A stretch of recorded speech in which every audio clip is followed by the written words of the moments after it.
Beware Maria. Maria talks about music, about drama, about gender, about power, about surrender, about psychology and art, about things that are fun and can be related to each other. Maria has conversations with herself and others about meaning and purpose, or about eccentricity in people. Maria finds it a bit odd to talk about herself in the third person. So beware. You never know what to find here. Hello, hello. Today I'm thinking on a quote that's been in my head most of the day, and says simply, there's power in your weakness. Do you know who said that? There's power in your weakness. Was it Osho? Was it Deepak Chopra? It was Justin Bieber saying that. I completely agree. There is immense power in being able to show yourself vulnerable, to have the confidence to be able to show your panic, your neediness, your struggles. And that can be an inspiration for others too. So where's actually the power of it? There is actually some research done on this. So it's not just Justin Bieber saying it. Researcher Brené Brown has done a lot on this, and she talks about the fact that it's actually a sign of strength being able to show yourself vulnerable, because you need courage to be able to destroy your shameful feelings. This is not an easy thing to do. How are you capable of revealing yourself as a vulnerable being when that vulnerability could have been used against you? Step by step. And understanding that showing yourself vulnerable doesn't necessarily mean that you are showing all your problems to people. It can be vulnerability, can be simply risking being rejected, approaching others and risking being told no. It can be setting boundaries, the boundaries that you need to set at risk of being rejected by some people. But you're not going to change them for others, are you? It can be telling other people that they did something that has hurt you. Vulnerability is not weakness. So, apart from all the studies on it, I'm very happy that Justin Bieber is saying this, because it's going to reach to a lot of people. And I hope it will be understood. Will they do massively anything about it? I don't know, but I like that these kind of messages are out there in the media. And coming to that, I can't play any songs, but I did find a song. I am a classically trained musician who did some free improvisation afterwards, has been doing other types of music. And I've never listened to pop music. And now I'm discovering and wanting to listen to what is out there. I was very rejectful of listening other styles other than what I was doing, and I think that was a big mistake. But actually, on the other hand, it gave me the time to practice what I wanted to practice and to learn what I wanted to learn. So maybe it's now the time in which I am more open to the world. I'm more open to listen to all different types of things, to get to know something that interests me out of it. If it's not the harmony, it might be the kind of sound. If it's not that, it could be the story, it could be lyrics, it could be the presentation, it could be the performance. And this song is called Unstable. I never heard it before, but it caught my attention because it says, you loved me when I was unstable. And I've never seen that very clear thing before. And I don't know if this is a story of true love in adversity or a story of codependence, but what I know is that from the point of view from the person who's saying that, you loved me, that is the point for me. The people with mental health issues want to be loved most of the times before being helped or being supported, like most of us do. So I have the song in front of me, but I can't play it here. I'm just going to sing a few seconds of it. Google it, find it, play it in your Spotify. It is nice to my ears. I like it. I would give a good punctuation to this song. Sometimes I think we overthink, and I start to feel anxiety. There were times I couldn't even breathe, but you never once abandoned me. That's cool. And then he says something like, I tried to scare you away. I showed you the door, and you adored me anywhere you wanted to be with me. I was broken in pieces, and you were my peace of mind. That's cool. And Justin is there. He starts doing something like, it looks like he's sucking his finger, but actually he's putting something into his mouth. I'm not very clear what it is. He's on it's the microphone. I can't see. He is sitting on the floor in a room that's looking super after party with bottles thrown on the floor and things thrown on the floor. And then these two guys playing guitar at his side, and he looks like really hungover. But he can sing. He can sing with hangover. I think I should be doing me reacting to videos, to pop videos that I've never seen before, and record this to see if I understand it. You then tell me if I got it or not.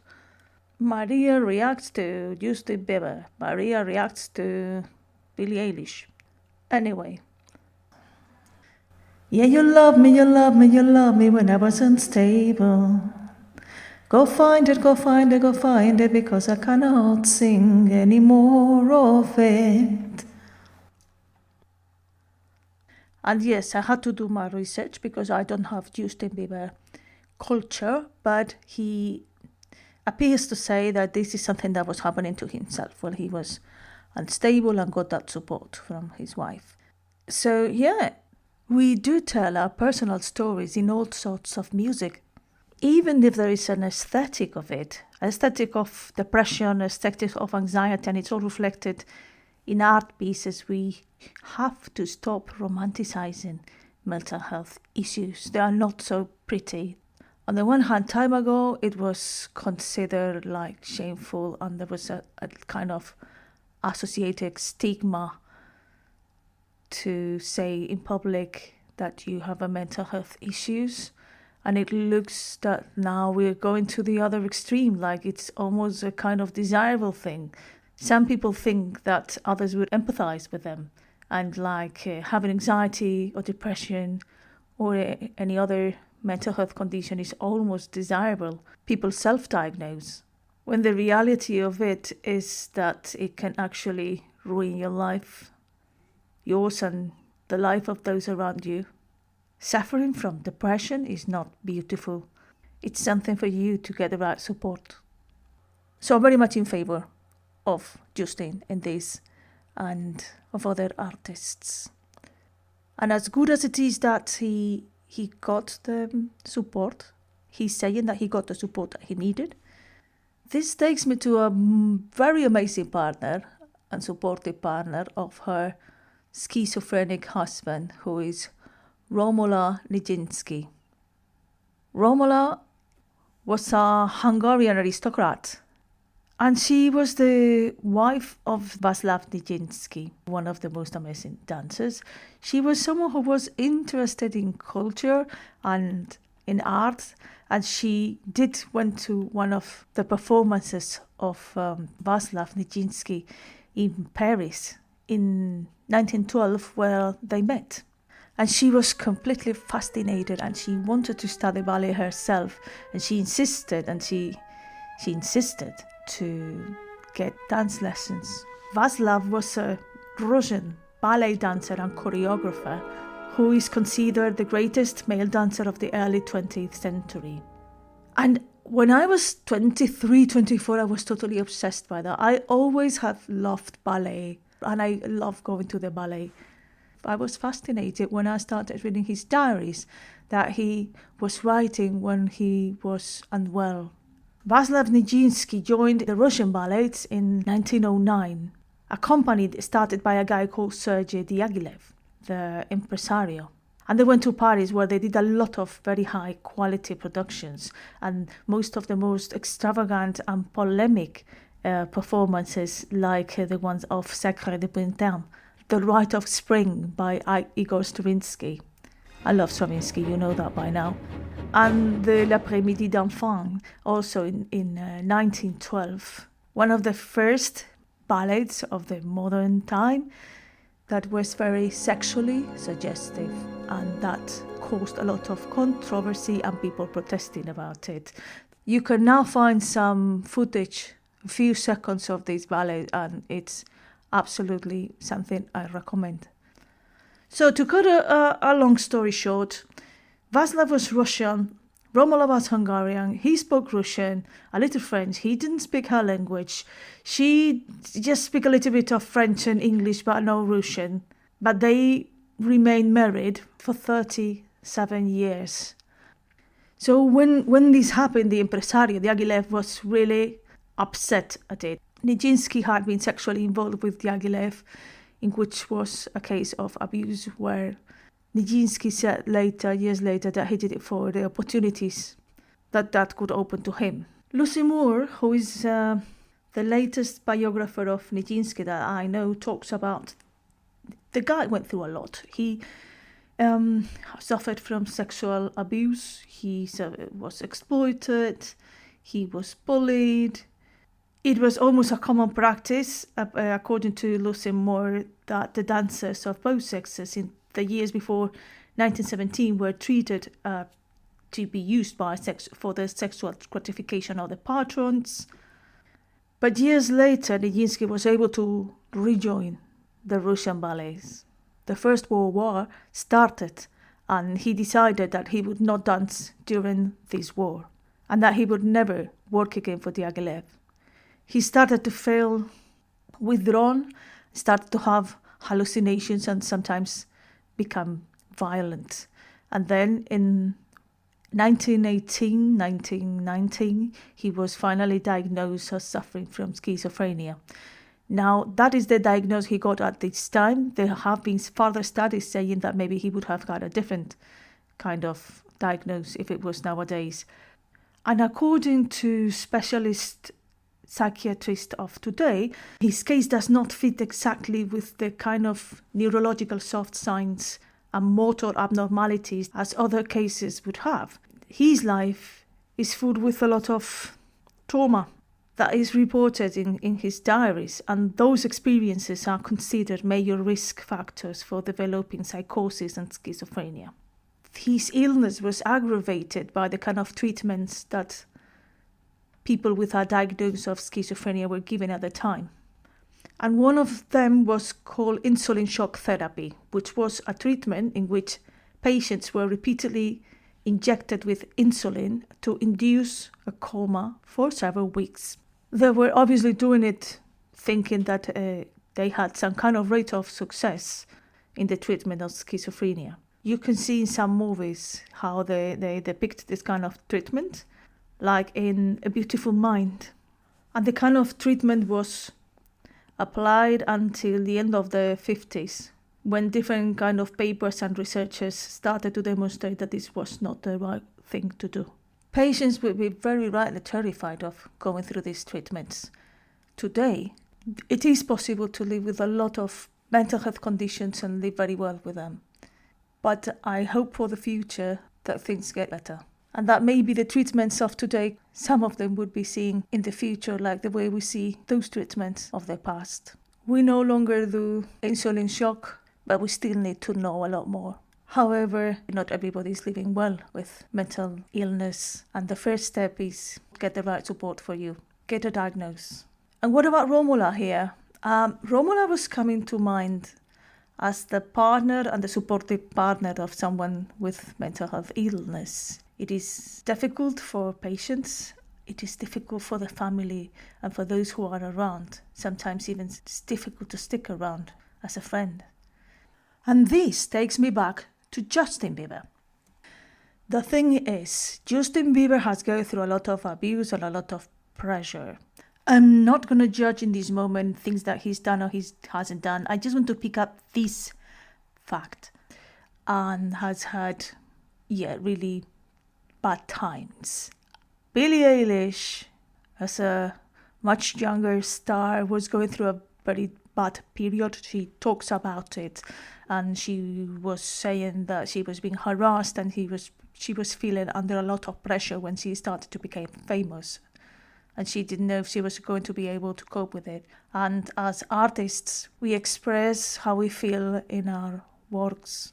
It works both ways. It gives us a way to express how we're feeling, and it gives people a way to connect with the way they feel when they're not happy.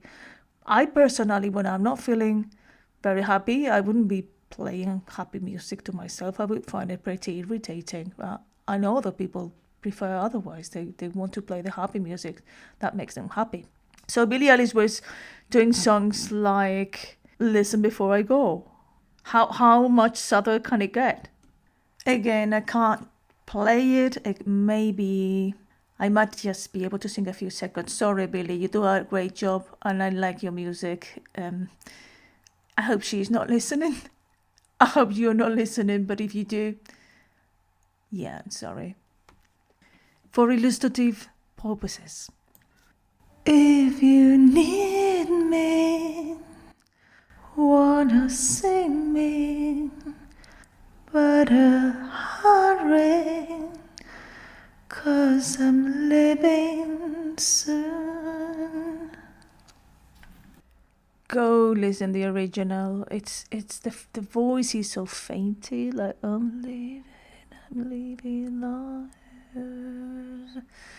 Great sound there. Oh, there's so many people these days talking to me like that, as I am currently working for the NHS, supporting people in crisis. And I must tell you, I'm listening at least 2 people every week talking to me that I don't want to leave. What's the point of leaving? So, I mean, we do evaluate the risk. We know that some people is not going to do it. They feel kind of released in saying that. And other people, especially if they are men, they are at a much higher risk of really trying to take their lives. And Eilish reflects these kind of things very well, with her voice, with her music, with her sound, and with everything. Chapeau. I personally don't believe she's making an apology of being sad or depressed, but expressing how it feels, and that actually is okay. It has always been done. It was being done in every time of the history of music. There is another one when the party is over. Don't you know I'm not good for you? I've learned to lose, you can't afford you. Told myself to stop you bleeding, but nothing ever stops you leaving. It goes through 2 octaves in just a few bars at the beginning, from bottom E to high E, and that creates a very powerful build-up. Oh, I like it, even if it's a depressive atmosphere and someone saying that maybe I'm not good enough for you. The song is beautiful. What's more about the music before we go back to our Justin and Billie? I like that after all these songs, there is one video that I particularly like, which is called Help. And that Help starts really moody and ends up with a glimpse of hope. And the landscape is one that it has a cartoon in it.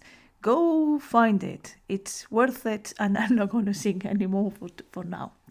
This is something that has always intrigued me. Why some people want to boost their mood by playing happy songs when they are not happy, and others just need to listen to the sad songs to feel they connect with it. And what is the difference between one and the others?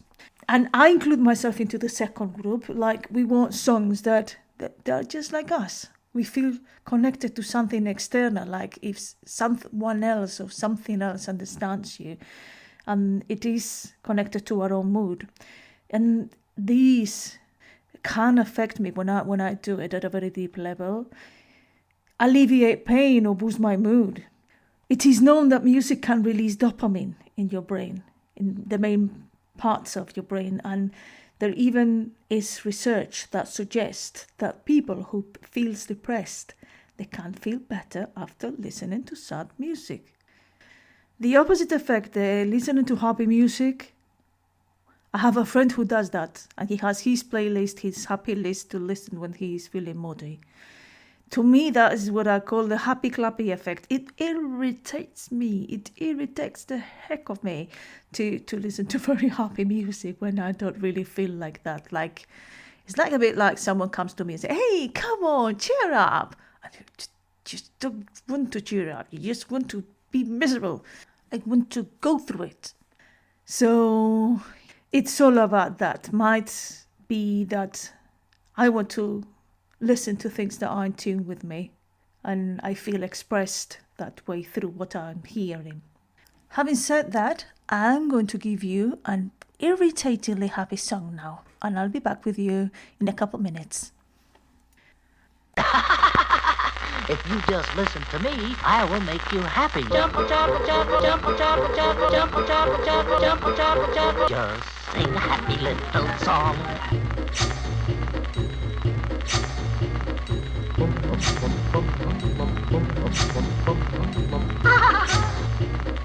Oh my goodness. It's a funny thing. So funny.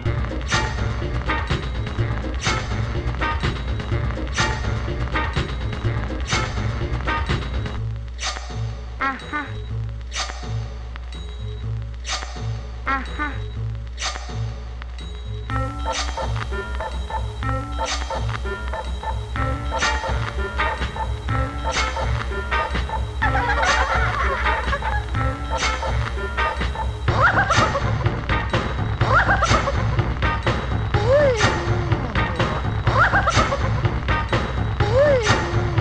Stop laughing. Stop and listen. Well, here comes A big fat cow. And a partridge in a pear tree. Gosh, Joji.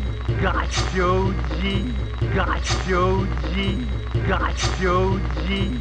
Gosh, Joji. Hee, hee, hee. I'm just as happy as I can be.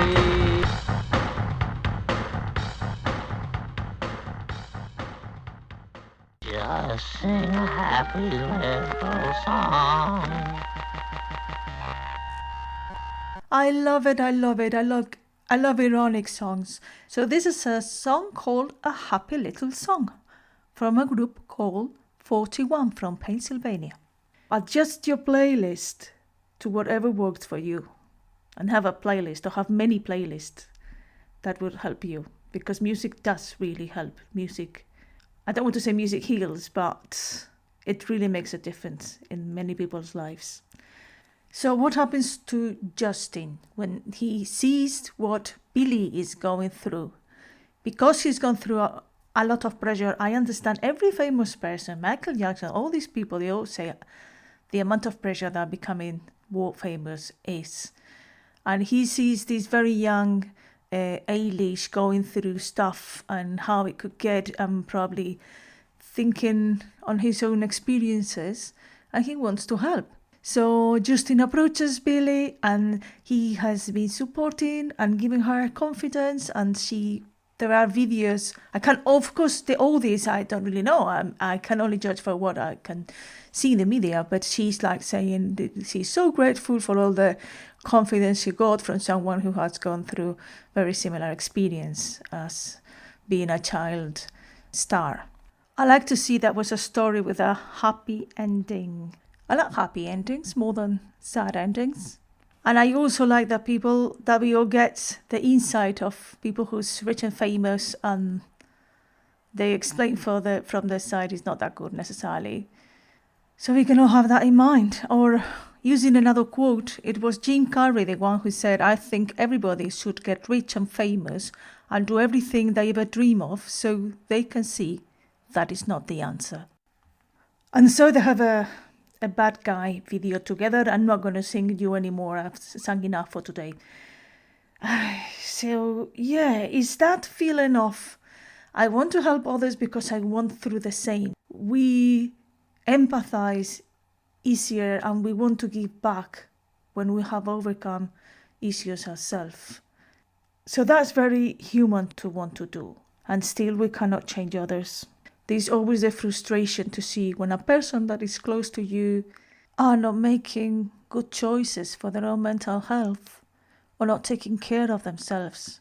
And you can see it, and it's like in a movie that you know what's going to happen, and you want to stop it, but you can't stop it. Sometimes you can't stop it. Yes, this is today my main idea about talking about mental health goes about the people who are around, about Romola, about the guy who wants to help the other girl because he knows how bad it is, and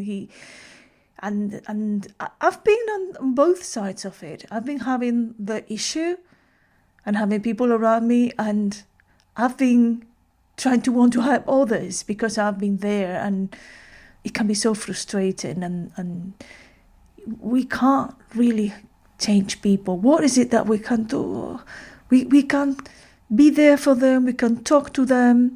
If they don't want the information, as far as they have capacity, you cannot try to stuff it into them. But we cannot become the therapist of our friends. We cannot become the therapist of our family members. And still, you do this only if they want it. All we can do is love them, give them our support when it's needed, information that can pinpoint them to the professional resources that they need. As I said before, if this is wanted, but it is hard. So if you are one of these persons who is close to someone with some kind of mental health problem, I totally empathize with you. You can't make adults do shit that they don't want to do. You can only attempt to be an inspiration for others and maybe demonstrate with your life and with your example that there is other way to do things. Because people don't really want to be fixed by you. They just want to be loved and wanted. And this has been all for today in the week of Mental Health Awareness 2021 with Biever Maria. Me being Maria. A compendium of thoughts, art, circumstances, video descriptions and perceptions. If you want to tell me anything, you can write to me at bievermaria@gmail.com. I'm really curious to see what you have to say. Have a good week.